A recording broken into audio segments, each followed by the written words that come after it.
Buenas tardes, jóvenes. Hoy vamos a resolver otro ejemplo del tema Ley General de los Gases.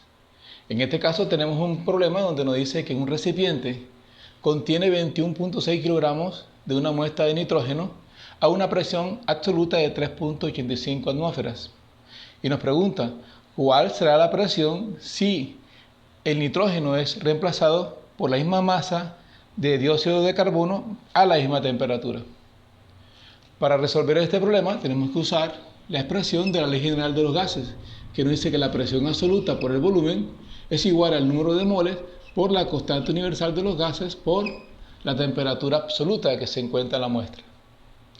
En este caso nos entregan la masa y esta expresión está en términos del número de moles, pero sabemos, y eso lo tienen ustedes en el resumen que se les envió, que el número de moles se puede calcular dividiendo la masa de la muestra entre la masa molar de la sustancia.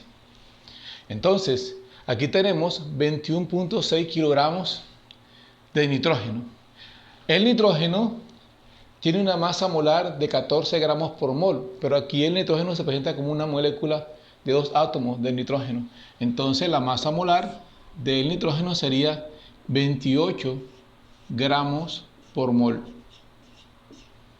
Esta masa está en kilogramos y la masa molar se expresa en gramos por mol, por lo tanto, entonces 21.6 kilogramos tenemos que expresarlo en gramos, multiplicamos por 1000 y obtenemos 21.600 gramos de nitrógeno. Al dividir esta expresión 21.600 gramos entre 28 gramos por mol, aquí se cancela gramos y obtenemos un resultado de 771.4 moles. Ese es el número de moles de la muestra de nitrógeno. De igual manera, tenemos que hacer el mismo cálculo para el dióxido de carbono.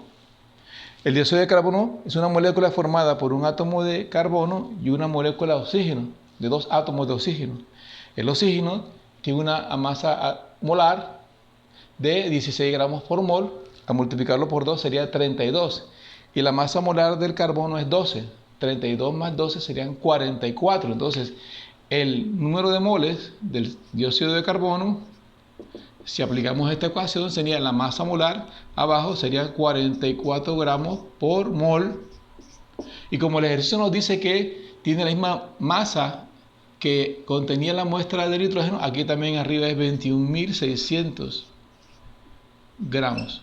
Aquí se cancela gramos nuevamente y encontramos que el número de moles de la muestra de dióxido de carbono es de 490.9 moles.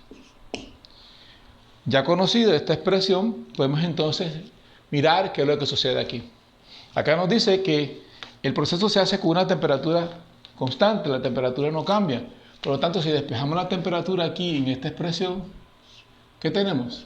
Tenemos la presión del nitrógeno por el volumen del recipiente que contiene el nitrógeno dividido entre el número de moles de la muestra de nitrógeno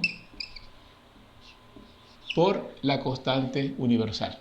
Como esta temperatura es constante, entonces esta expresión también es cierta o es válida para la muestra de dióxido de carbono. Entonces, aquí encontramos que como el recipiente es rígido, que contiene el nitrógeno y el dióxido de carbono y es el mismo, se puede cancelar. Y esta constante R también se puede cancelar. Por lo tanto, la expresión que nos queda es, como en este caso la incógnita es la presión que hay cuando hay dióxido de carbono en el recipiente, simplemente despejamos. Entonces, la presión de la muestra de dióxido de carbono será, entonces, al reemplazar los datos, nos queda aquí mol y mol se cancela, y hacer la operación matemática de multiplicar estos términos y dividirlos entre este, nos da un resultado de 2,45 atmósferas, que es una presión menor que la inicial. ¿Esto a qué se debe? Lógicamente, como la temperatura permaneció constante y el volumen permaneció no constante, entonces la presión va a depender del número de moles. Al cambiar la muestra de nitrógeno por dióxido de carbono, el número de moles se redujo, por lo tanto la presión también se reduce. Y ahí termina este problema.